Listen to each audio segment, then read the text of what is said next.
கமல்ஹாசன் தலைமையில் மக்கள் நீதி மய்யம் நிர்வாக குழு கூட்டம். புதுச்சேரி பொதுச் செயலாளர் சந்திரமோகன் பங்கேற்பு.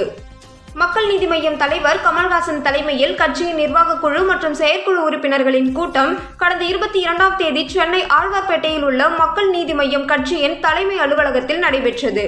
காலை சுமார் 11:30 மணியளவில் துவங்கி மதியம் 1:15 மணி வரை நடைபெற்ற இந்த கூட்டத்தில் 2026 சட்டமன்ற தேர்தலை எதிர்கொள்வதற்கான ஆயத்த பணிகள் குறித்து கமல்ஹாசன் கட்சி நிர்வாகிகளுடன் விரிவான ஆலோசனை நடத்தினார்.